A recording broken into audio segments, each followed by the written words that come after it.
என்றாலே தமிழ் சினிமாவுக்கு அது வெறும் பண்டிகை அல்ல. அது பாக்ஸ் ஆபீஸ் கணக்குகளும் ரசிகர் உணர்ச்சிகளும் அரசியல் பேசு பொருளும் ஒரே நேரத்தில் மோதும் ஒரு பெரும் மேடையாக மாறிவிடும். அந்த வகையில் வரவிருக்கும் பொங்கல் சீசன் 2 படங்களை மையமாக வைத்து தமிழ் சினிமாவில் மிகப்பெரிய விவாதத்தை உருவாக்கியுள்ளது. ஒருபுறம் நடிகர் விஜயின் கடைசி படம் என பேசப்படும் ஜனநாயகன், மறுபுறம் சிவகார்த்திகேயன் நடித்துள்ள சமூக அரசியல் பேசு பொருளை மையமாக கொண்ட பராசக்தி. இந்த 2 படங்களும் ஒரே காலகட்டத்தில் வெளியாக உள்ளன என்பதே இன்றைய தமிழ் சினிமாவின் ஹாட் டாபிக்காக மாறியுள்ளது. முதலில் அறிவிக்கப்பட்ட போது ஜனநாயகன் பொங்கலுக்கு வெளியாகும் என்றும் பராசக்தி ஜனவரி 15ஆம் தேதி திரைக்கு வரும் என்றும் கூறப்பட்டது. ஆனால் இந்த கணக்கை முற்றிலுமாக மாற்றும் வகையில் பராசக்தி படக்குழு திடீரென தங்களது படத்தை ஜனவரி 10ஆம் தேதி வெளியிடுவதாக அறிவித்தது. அதாவது விஜய் நடித்த ஜனநாயகன் படம் வெளியான அடுத்த நாளே சிவகார்த்திகேயனின் பராசக்தி திரைக்கு வருகிறது.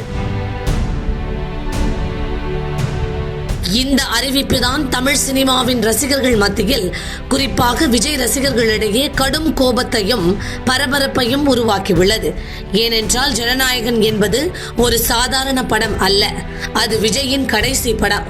அரசியலுக்குள் அவர் நுழைவதற்கு முன் ரசிகர்களுக்கு தரும் இறுதி சினிமா நினைவு என்று பரவலாக பேசப்படுகிறது. அந்த கடைசி படத்தோடு போட்டியாக ஒரு படம் வெளியாகிறது என்ற கோபம் சமூக வலைத்தளங்களில் வெளிப்படையாக தெரிகிறது. கடைசி படத்துடன் போட்டியா, அண்ணன் அண்ணன் தான், தம்பி தம்பி தான் என்று சொன்ன மரியாதையெல்லாம் எங்கே போனது என்று சிவகார்த்திகேயனை நோக்கி விமர்சனங்கள் குவிகின்றன. ஆனால் இந்த கோபம் வெறும் உணர்ச்சி பிரச்சனையா அல்லது அதன் பின்னால் ஒரு பாக்ஸ் ஆபீஸ் பயமா என்ற கேள்வியும் எழும்புகிறது. விமர்சகர்கள் சொல்வது இதுதான்: விஜய் படங்கள் பெரும் வசூல் செய்ததாக சமூக வலைதளங்களில் காட்டப்படும் அளவுக்கு உண்மையான பாக்ஸ் ஆபீஸ் எண்ணிக்கைகள் பெரும்பாலும் இல்லை. ஹாலிவுட் படங்களையே மிஞ்சும் வகையில் போலி வசூல் கணக்குகள் பரப்பப்படுகின்றன. பல வருடங்களாக நடந்து வரும் ஒரு வழக்கமாகவே இது உள்ளது. ஆனால் போட்டிக்கு வேறு பெரிய படங்கள் வந்தால் அந்த கணக்குகள் தானாகவே அம்பலமாகி விடுகின்றன. வரலாற்றை பார்த்தால் இந்த விமர்சனங்கள் ஏன் எழும்புகின்றன என்பது புரியும். பீஸ்ட் படம் அடுத்த மாநிலங்களில் இருந்து வந்த KGF 2 படத்திடம் தோல்வியடைந்தது. சச்சின் படம் சந்திரமுகியிடம் மோதி தோற்றது. துணிவு படத்துடன் களமிறங்கிய வாரிசு மட்டும்தான் ஓரளவு சமானமான போட்டியை கொடுத்தது. இதை தவிர மற்ற பெரிய ஹீரோக்களின் படங்களை நேரடியாக வீழ்த்திய வரலாறு விஜய்க்கு இல்லை என்பதே விமர்சகர்களின் வாதம். ஒரு காலத்தில் பழைய ஹீரோ ஸ்ரீகாந்த் நடித்த படத்தை வீழ்த்தியதையே உச்சமாக காட்டி அதிலிருந்து விஜய் வளர்ந்தார் என்று சமூக வலைதளங்களில் திமுக ஆதரவாளர்கள் கிண்டல் செய்வதும் இதனால்தான். இந்த பின்னணியில் தான் பராசக்தி படம் ஜனநாயகன் படத்தின் வசூல் கணக்குகளை வெளிப்படையாக காட்டிவிடுமோ என்ற அச்சம் விஜய் ரசிகர்களிடையே உருவாகியுள்ளது. மேலும் ஜனநாயகன் படம் தெலுங்கு படமான பகவத் கேசரி படத்தின் ரீமேக் என்ற பேச்சும் பரவி வருவதால் ஏற்கனவே அந்த கதையை பார்த்தவர்கள் அதிகம் என்பதும் வரவேற்பு குறையலாம் என்ற சந்தேகமும் எழுந்துள்ளது. இந்த சூழ்நிலையிலேயே சிவகார்த்திகேயனை நோக்கி நேரடியான தாக்குதல்களாக மாறியுள்ளன. சமூக வலைத்தளங்களில் அவரை திட்டுவது மட்டுமல்லாமல் சிலர் எல்லை மீறி நீ வந்தா உனக்கு சூனியம் வச்சிருவேன் என்ற அளவுக்கு கூட கருத்துக்களை பதிவிட்டு வருகின்றன. ஆனால் இதே ரசிகர்கள் மோதல்தான் வேறொரு கோணத்தில் பார்க்கும்போது பராசக்தி படத்திற்கு மிகப்பெரிய இலவச விளம்பரமாக மாறியுள்ளது என்பதையும் மறுக்க முடியாது.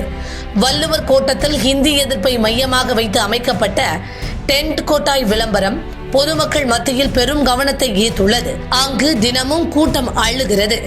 இதே வள்ளுவர் கோட்டத்தை குறிப்பிட்டு கவர்மெண்ட் நடத்துகிற நிகழ்ச்சியா இல்லை கண்காட்சி நடத்துகிறீர்களா என்று விஜய் முன்பு பேசியது கூட இப்போது மீண்டும் நினைவுபடுத்தப்படுகிறது. வள்ளுவர் கோட்டத்துக்கு காட்டுற அக்கறைய இங்க மக்கள் வாழ்வாதாரத்துல கொஞ்சம் காட்டலாம்ல, ஏன் காட்ட மாட்டேன்றீங்க? இங்க என்ன கவர்மெண்ட் நடத்துறாங்களா இல்ல கண்காட்சி நடத்துறாங்களா? அதையும் தாண்டி பராசக்தி என்ற பெயரை சமூக வலைதளங்களில் அதிகமாக உச்சரித்து அதற்கு விளம்பரங்கள் தேடி தருவது விஜய் ரசிகர்களே என்ற கேள்வியும் பரவி வருகிறது. இந்த மோதலுக்கு நடுவில் சிவகார்த்திகேயன் முன்பு பேசிய கருத்துக்களும் மீண்டும் வைரலாகி உள்ளன. மதராசி படத்தின் ஆடியோ ரிலீஸ் நிகழ்ச்சியில் விஜயின் பயணத்தை நான் நகலெடுக்க முடியாது, அவருடைய இடத்தை பிடிக்க வரவில்லை, எனக்கென ஒரு பாதை இருக்கிறது என்று அவர் வெளிப்படையாக கூறியிருந்தார். எப்போதுமே அண்ணன் அண்ணன் தான், தம்பி தம்பி தான் என்ற அவரது பேச்சு அப்போது பலரிடையே முதிர்ச்சியான நடிகர் என்ற பாராட்டை பெற்றது.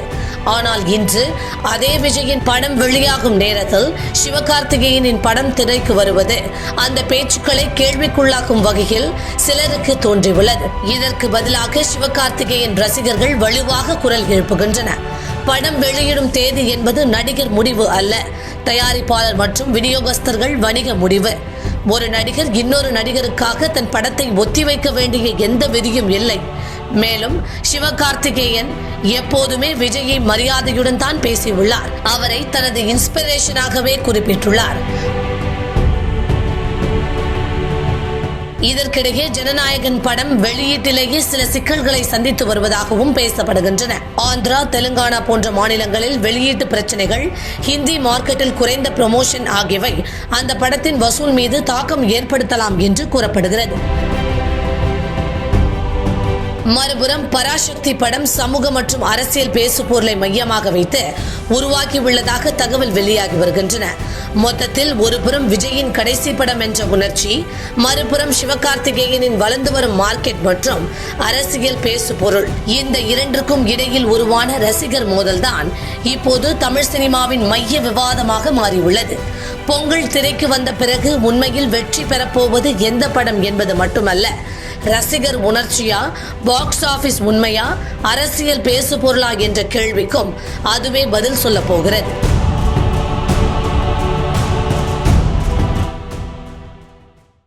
செய்திகளை உடனுக்குடன் தெரிந்து கொள்ள கீழ்கண்ட கேபிள் மற்றும் டிடிஎச் நெட்வொர்க்குகளில் எம்நாடு செய்தி தொலைக்காட்சியை காணுங்கள். பாதகம் செய்பவரை கண்டால் நாம் பயம் கொள்ளலாகாது பாப்பா, மோதி மிதித்துவிடு பாப்பா, அவர் முகத்தில் உமிழ்ந்துவிடு பாப்பா. அண்மை செய்திகளை உடனுக்குடன் தெரிந்து கொள்ள இணைந்திருங்கள் எம்நாடு தொலைக்காட்சியுடன்.